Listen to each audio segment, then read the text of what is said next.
Have you ever experienced a kind of cultural shock and it leaves you amazed for years and you keep wondering why? You can't just understand why they do things like that in such a way, and people say it to be a normal thing. Today we're going to be looking at 5 cultural shocks that you would experience if you come to China. If you are coming to China for educational purpose, business purpose, work purpose, to start a life, this video is for you. Go nowhere and I'll be right back. Let's get right to the video.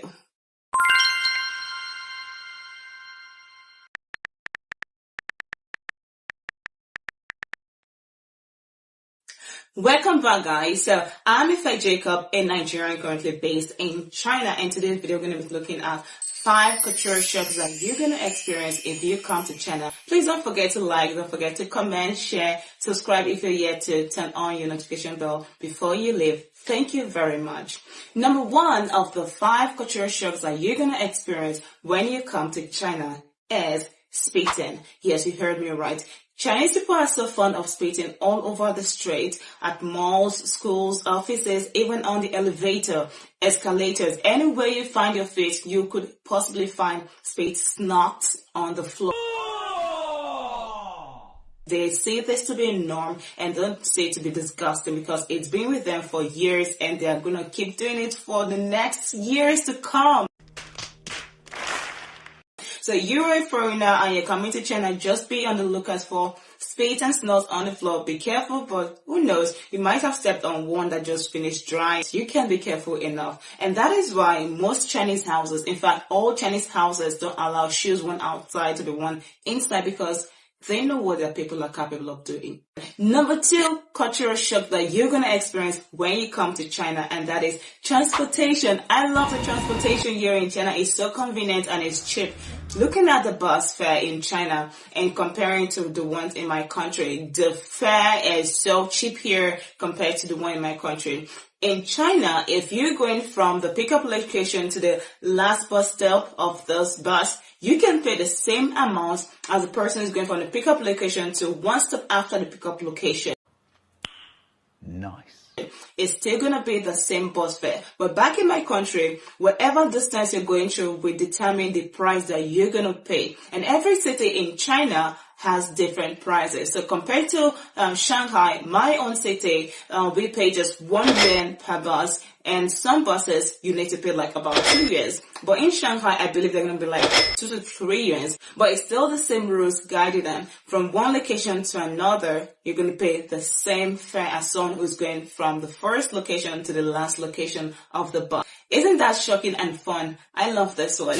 Number 3 of the 5 cultural shocks that you're going to experience when you come to China, and that is figure 8. And this kind of figure 8 is not the figure 8 of my own country, Nigeria or Africa or maybe other countries. The kind of figure 8 I'm talking about is skinny girls. Yes, people in China, in fact, the Chinese people adore skinny girls. Even though you might not be that pretty, but the fact that you have a good shape, you have a small ass, small front, and you're not so big, like you're about 45 kg to 50 kg, or maybe like even lesser, you are considered beautiful. They tell you, wow, how, yeah. Even though you have figure 8 and you have the big butt and big front, these are not the standard of Chinese people. Back in my country, if you are skinny, they will tell you, have you not eaten today? But in China, a skinny person equals a healthy person, while a chubby person equals someone who eats a lot and needs to burn down the fat. Number 4 of the 5 cultural shocks that you're going to experience when you come to China, and that is the stairs. Yes. So as a foreigner in China, living in China for the past 6 years, staring has become a part of me. Like, I'm so getting used to it right now, even though I'm not fully used to it. But it has come to a stage that I just have to accept my fate as a foreigner in China, because no matter how much you try to get used to it, people will still keep on staring, and you'll still keep on wondering, why do they keep staring at me? I mean, we have a lot of foreigners here. Why do you keep staring whenever you see a foreigner pass by? And some of them look at you in surprise. Some of them look at you in disgust. So we have two kinds of stares. One is a surprise one, and the other one is the disgust one. Whichever it is, they are both stares, okay?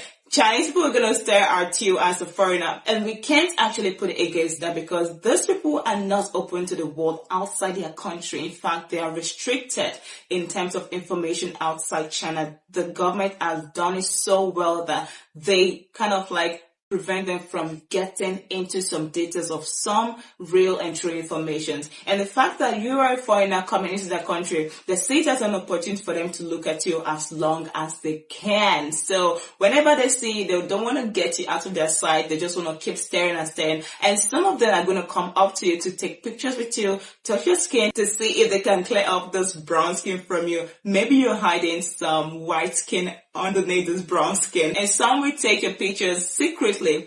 And the reason why foreigners don't actually like their pictures taken, like me, if you don't come up to me politely, definitely when I catch you taking my pictures, I'm not going to be happy with you. That's because those pictures are not mostly used for good things. If you know, you know. Number 5 of the 5 cultural shocks that you're going to experience when you come to China.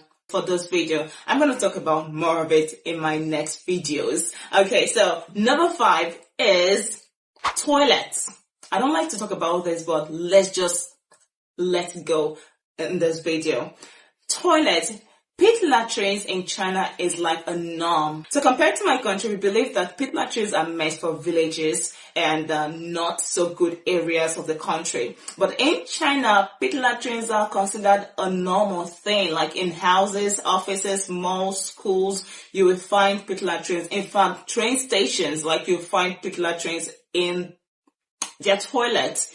And you are not allowed to flush in your toiletries, your tissue paper or whatever. You are not allowed to flush them inside this squatting toilets, because they call them squatting toilets in China. You are only allowed to trash them in a dustbin and throw them out like you do with your house dirt. That's because they are worried about the toilet getting clogged. So they prevent people from flushing their toiletries, that's their tissue papers, inside this toilet. Compared to my country, if you have a pit latrine in your house, definitely that means you're allowed to flush in whatever toiletries, because that is actually the safest way to dispose them when you're done. It's not the same in China. You have to trash it in a trash bin and trash it out in a big trash can, like you're throwing out your dirt. Even in big offices, I keep wondering why big offices need to have this kind of squatting toilets. Well, they have their reason, and I can't be against them for it. It is their culture. It is their thing. I'm just a foreigner here. I'm just a passerby. But I just want to let you know, in case you want to come to China for any purpose, here are the shocking facts that you're going to experience. So those are the 5 cultural shocks that you're going to experience in China. I hope you guys enjoyed and also learned something from today's video. Kindly like if you're yet to comment. Let me know in the comment section what video you want me to shoot in future. Subscribe if you're yet to, and don't forget to turn on your notification bell. Thank you for watching. See you in my next video. Bye bye.